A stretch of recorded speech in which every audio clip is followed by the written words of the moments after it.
Olá, um prazer estar aqui mais uma vez com você no nosso canal Pensamento Vivo. Você já ouviu falar de uma celebração judaica chamada Purim?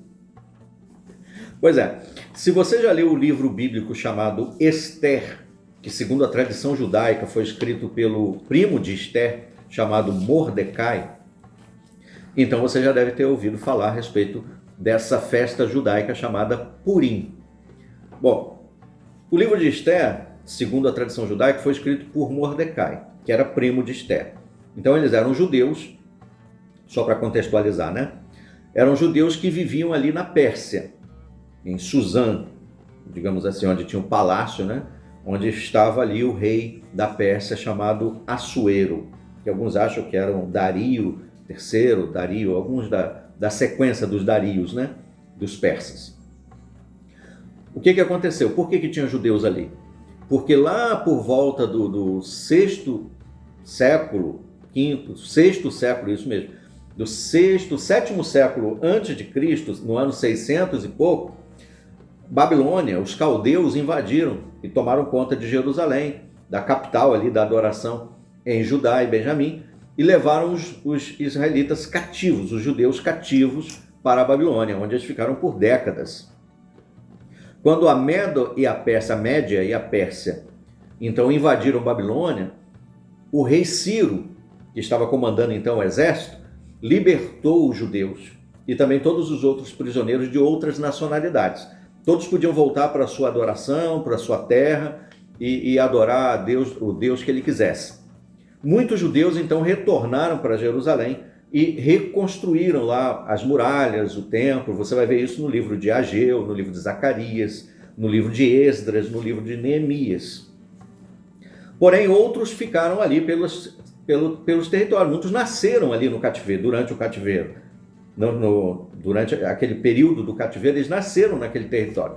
Então, o que aconteceu? Houve também uma chamada diáspora dos judeus, onde eles se espalharam. Muitos não foram para o território dos judeus, né? Para Judá e Benjamim. Muitos foram para outros territórios, se espalharam. E nessa diáspora, eles, para manter a adoração, criaram então as sinagogas, que começaram a ser utilizadas como sendo o centro da sua adoração. E aí também surgiram vários grupos, né? de sectários dos judeus, como os fariseus, saduceus, aí mais para frente. Lá nos evangelhos a gente encontra mais essa manifestação, né, das seitas judaicas. Então ali em Suzã, no território do rei da Pérsia, Assuero, havia a Esther. O nome dela judaico era Hadassa. Só que ela queria ser chamada de Esther para que ninguém descobrisse que ela era judia, porque havia ainda um preconceito para com os judeus da parte de muitos do exército persa. Inclusive tinha um homem que era de autoridade do rei, dos seus ministros e conselheiros e chefes do exército, que se chamava Amã. E ele odiava os judeus. E então, para a proteção, Mordecai cuidava de Esther e ela era conhecida como Esther e não como seu nome judaico, Hadassa. Acontece que o rei queria então uma nova esposa. Ele tinha, né, no seu harém muitas mulheres para ele escolher como esposa. E ele já tinha uma esposa que era considerada muito linda, chamada Vasti. Só que ela se achava a última bolacha do pacote. E acabou que ela desrespeitou, do ponto de vista do rei, ela desrespeitou o rei. O rei mandou chamá-la numa reunião que ele teve lá com os seus homens de confiança e ela simplesmente não quis ir. Se sentiu no direito de não ir. O rei se sentiu desrespeitado, mandou ela embora. E aí foi escolher uma nova rainha e fez uma seleção lá, né, das mulheres mais bonitas, as virgens, né, as mulheres mais bonitas do seu reino, e Esther foi levada também para ser uma das pretendentes. E acabou que, por fim, Esther foi escolhida como a rainha. Bem, isso é o prelúdio dentro do que está acontecendo. O Amã, uma certa ocasião, passando pelas ruas para a entrada do palácio, estavam ali os ministros, homens de confiança, e Mordecai trabalhava no palácio, era um homem de confiança. Todos se curvavam para Amã quando ele passava. menos Mordecai. Mordecai não se curvava. E isso deixava cada dia, cada vez que isso acontecia, Amã ficava furioso ao ponto de querer matar Mordecai. Até que, com o incentivo da família, ele mandou construir um madeiro, colocar um poste para poder pendurar e enforcar Mordecai lá de 50 côvados, né? Levando em consideração o tamanho médio de um côvado, sendo 40 e poucos centímetros, era cerca de 25 metros de altura. 20 a 25 metros de altura era o poste que ele mandou construir para pendurar Mordecai e botar ele lá como exemplo. Já que ele não se curva diante de mim, vou matá-lo. Bem, acontece que Amã traçou um plano com o rei para eliminar todos os judeus da face da terra. E Esté ficou sabendo disso. E nas escondidas ela falou com Mordecai, porque ela estava no palácio, mas ela não podia ter muito contato com Mordecai, então ela tinha que ser muito discreta. Ela falou com Mordecai e pediu que Mordecai, junto com os outros judeus, vestissem a serapilheira, que era tipo uma pele de carneiro, um manto, né? Que eles jogavam nas costas. Era uma maneira de mostrar luto e desespero, e também jogar cinzas na cabeça. Então eles se vestiam de serapilheira, que era uma maneira de se humilhar, para pedir a Deus proteção e ajuda. Isso tudo está contado lá no livro de Esté. Estou resumindo. Com isso, o que aconteceu? A rainha bolou um plano, a rainha Esté.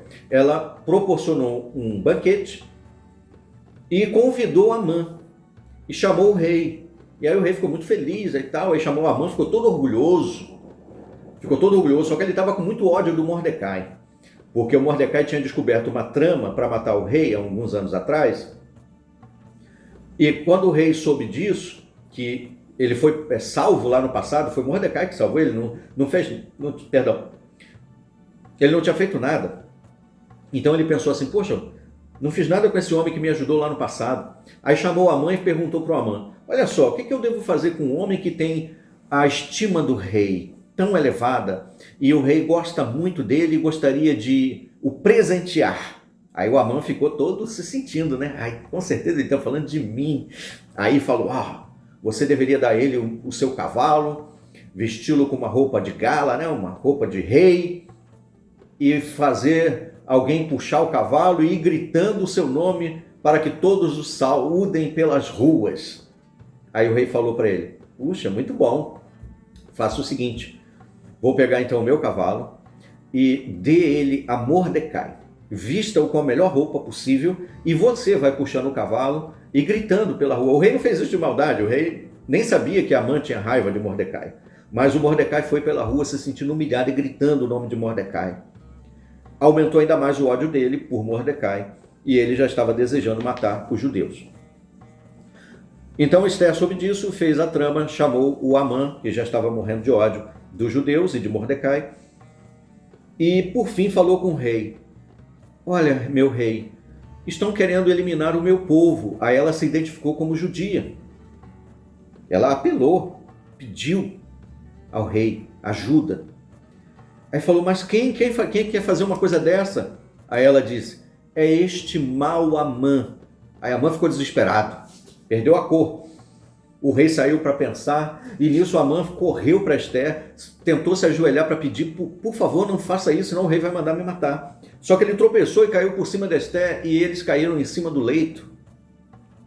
Quando o rei entrou e viu Amã caído por cima dela, falou assim, não basta você falar que quer eliminar o povo da minha esposa e ainda quer ultrajar a minha esposa na minha própria casa?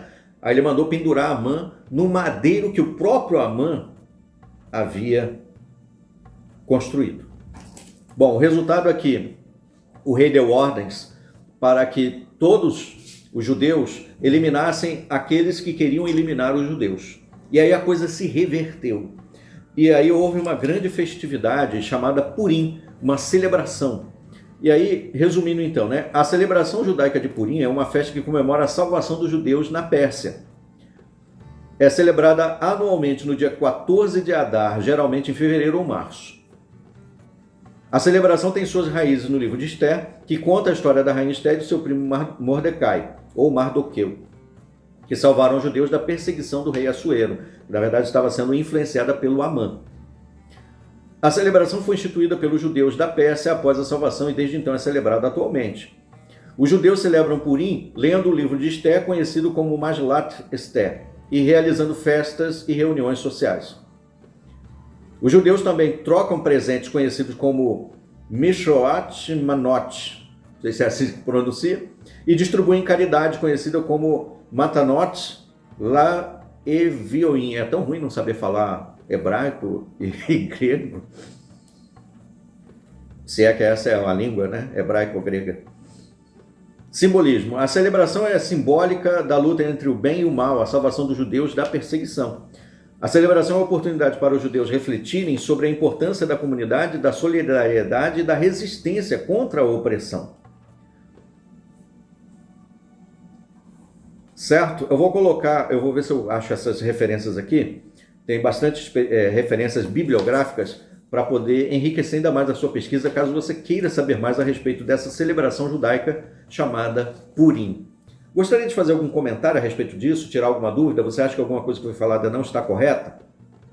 Coloca por gentileza aí nos comentários para que nós possamos aumentar ainda mais o nosso conhecimento a respeito dos assuntos. Quero agradecer a sua atenção a mais esse vídeo. Até os nossos próximos vídeos, então. Até lá!